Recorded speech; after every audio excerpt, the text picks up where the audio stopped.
स्वागत है आप सबका हमारे YouTube चैनल फ्रीडम 50 स्टडी में। आज हम लोग पढ़ेंगे कक्षा 6 गणित अभ्यास 16A क्षेत्रमिति मेंसुरेशन भाग 1। ठीक है, इसका जो पहला सवाल दिया हुआ है कि निम्नलिखित वस्तुओं के ठीक ना घनाभ के आकार की वस्तुओं की पहचान कीजिए। जो घनाभ के आकार की वस्तुएं होती हैं उसको पहचान करना है। तो घनाभ कैसा होता है, लाइक दिस, इस तरीके से होगा, आपका देखना पड़ेगा इस तरीके से। ठीक है ना, मैं घनाभ बना दे रहा हूँ, इसको समझ लीजिएगा। इस तरीके से होता है लगभग, मतलब हूबहू तो नहीं लेकिन लगभग इस तरीके से घनाभ होता है। ठीक है, आप लोग इसको इस तरीके से बना लेंगे, इस तरीके से ये घनाभ होता है। ठीक है ना, इस तरीके से। अब देखिए ये जब घनाभ हो गया, इसका मतलब गेंद क्या होता है, गोल होता है, इस तरीके से नहीं होता है। संदूक, बक्सा इस तरीके से हो सकता है। ठीक है ना, बक्सा इस तरीके से हो सकता है। मतलब ये लिख सकते हैं कि ये क्या हमारा है, घनाभ है। इसको क्या लिख सकते हैं, घनाभ। ठीक है ना, घनाभ बताना तो ये घनाभ हो जाएगा। दूसरा यहाँ पे लिखा है सड़क पर पट्टी, मतलब कि कूदने वाला रोलर। रोलर तो नहीं हो सकता, वो बेलनाकार हो सकता है, बेलनाकार, तो ये रोलर तो नहीं होगा।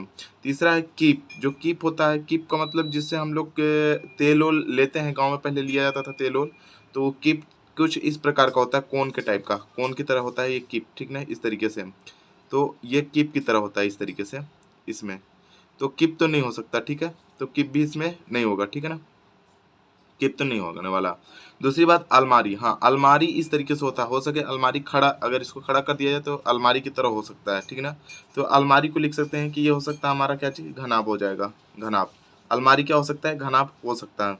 दूसरी बात पुस्तक। पुस्तक भी इस तरीके से मोटी मोटी हो सकती है, तो ये हो जाएगा, पुस्तक भी क्या होता है हमारा, घनाभ हो सकता है, घनाभ। ठीक है ना, घनाभ पुस्तक भी हो सकता है। दूसरी बात ईंट कुछ इसी तरीके से दिखता है, ऊंचाई, उसमें लंबाई भी होता है, चौड़ाई भी होता है, ऊंचाई भी होता है। ठीक है ना, लंबाई है, चौड़ाई, ठीक है ना, ये ऊंचाई, ऊंचाई भी होता है। इसका मतलब ये हो जाएगा घनाभ। मतलब एक चीज आप लोगों को समझ में आ रहा होगा कि घनाभ का क्या मतलब कि सीधा सेंस है, जिसका क्या हो, लंबाई भी हो, चौड़ाई भी हो, ऊंचाई भी हो। ठीक है ना, और आयताकार कुछ दिखता हो, तो ये क्या हो जाता है, हमारा घनाभ हो जाता है। ठीक है, इस तरीके से क्या हो जाएगा, ये घनाभ हो जाएगा। ठीक है, बात समझ में आ गया।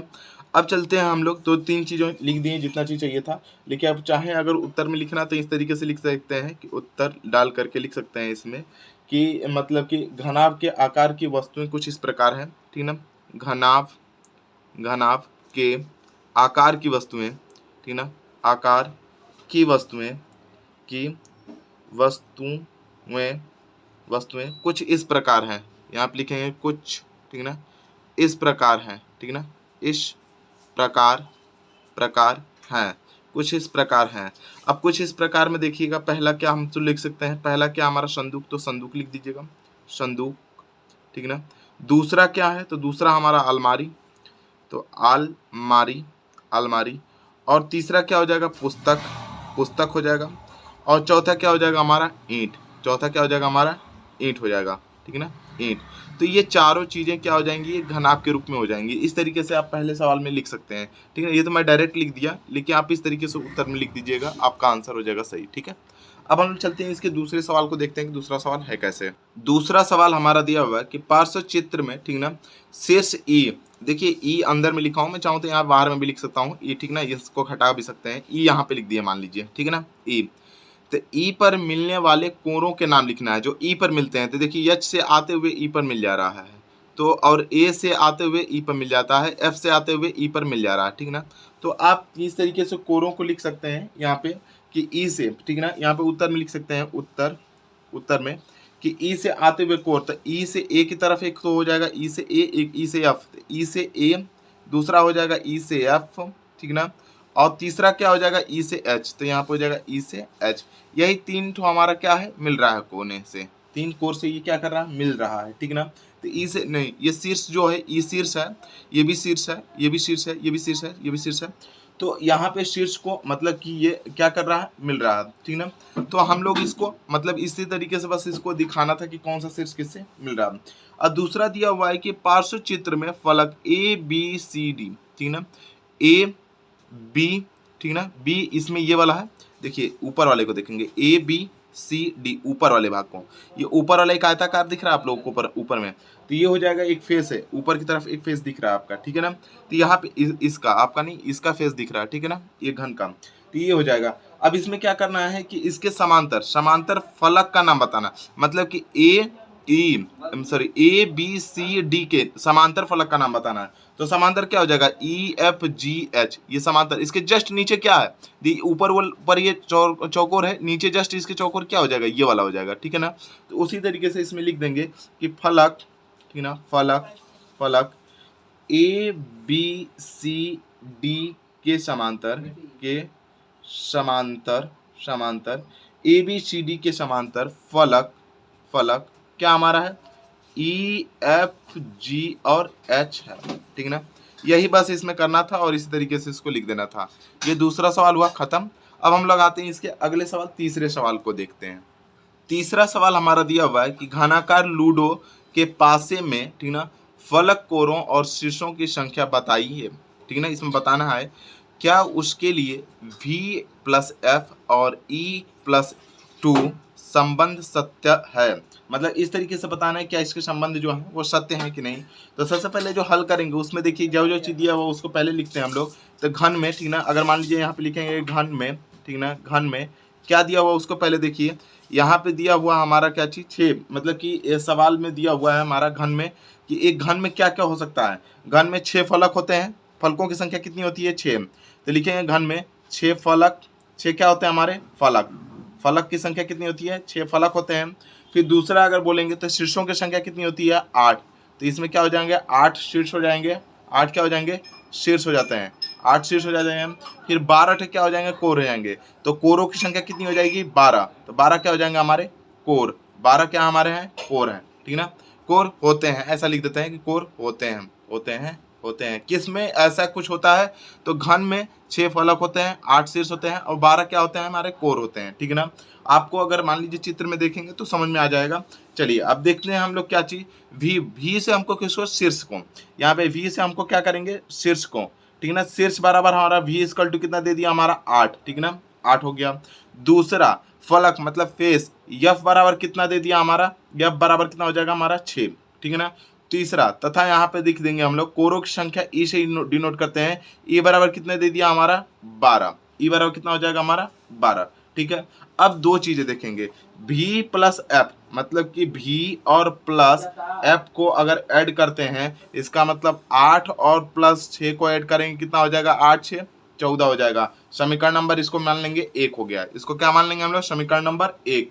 दूसरा लिखते हैं हम लोग, तथा इसमें अब लिखेंगे तथा। अब दूसरा क्या हो जाएगा हमारा, दूसरा मान लीजिए लिख देते हैं कि E और प्लस यहाँ पे हो जाएगा 2 बराबर, E बराबर कितना लिखा है हम लोग, 12, मतलब 12 और प्लस 2 इक्वल टू कितना हो जाएगा हमारा, 14। ये समीकरण नंबर क्या हो जाएगा हमारा, 2 हो गया। समीकरण नंबर क्या हो गया हमारा, 2। और समीकरण 1 और 2 से स्पष्ट है, मतलब समीकरण 1 और 2 से लिखेंगे समीकरण, ठीक है ना, समीकरण, ठीक है ना, 1 और 2 से, समीकरण 1 और 2 से, और यहाँ पे हो जाएगा हमारा 2 से, सॉरी समीकरण लिखे हैं तो 1 ऐसे बनाएंगे और 2 इस तरीके से लिखेंगे, सॉरी जिस तरीके से है उस तरीके से, 2 से स्पष्ट हो रहा है। क्या स्पष्ट हो रहा है वो देख लेते हैं। 1 और 2 से क्या स्पष्ट है, स्पष्ट पे लिख दीजिए, ठीक है ना, स्पष्ट है। क्या स्पष्ट है वो देख लीजिए। यहाँ पे लिखेंगे V+F, V+ यहाँ पे हो जाएगा F ये वाला बराबर E+2, E प्लस क्या हो जाएगा हमारा 2, दोनों इक्वल आ जाएंगे। कैसे, आप देखिए दोनों से स्पष्ट हो जाएगा। V+F बराबर कितना हो जा रहा है, 14। E+2 मतलब E बराबर कितना हो जाएगा, 12 और यहाँ पे 2 दिया, तो दोनों मिला कितना हो जाएगा, 14 हो जाएगा। मतलब ये और ये क्या है, बराबर है। तो जब बराबर हो जाएंगे अतः हम लिख सकते हैं कि अतः क्या हमारा हो जाएगा, V+F और बराबर E+2, ये मक्खी बार बार आ रही है यहाँ पे, E+2 क्या हो जाएगा हमारा, संबंध सत्य है। क्या हो जाएगा हमारा, संबंध सत्य है।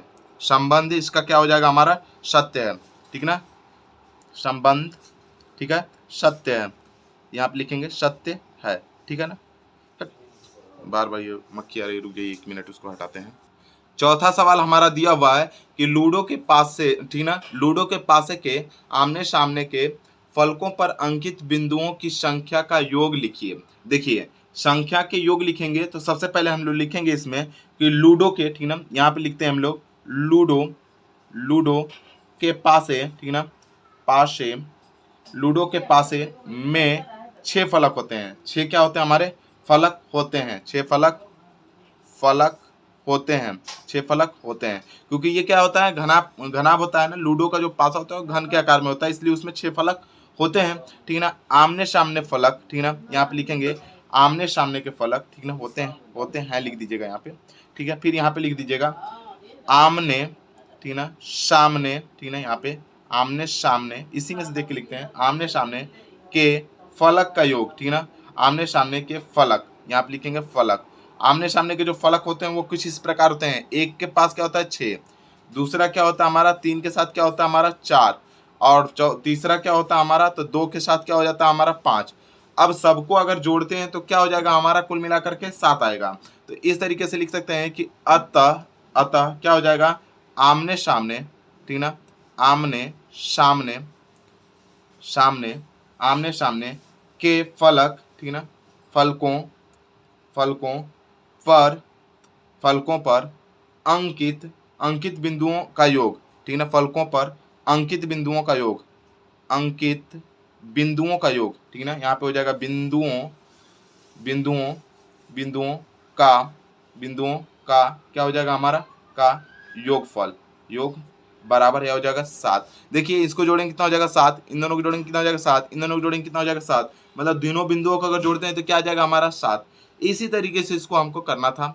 तो आज के लिए इतना ही, अगले वीडियो में अगला चैप्टर देखेंगे। धन्यवाद।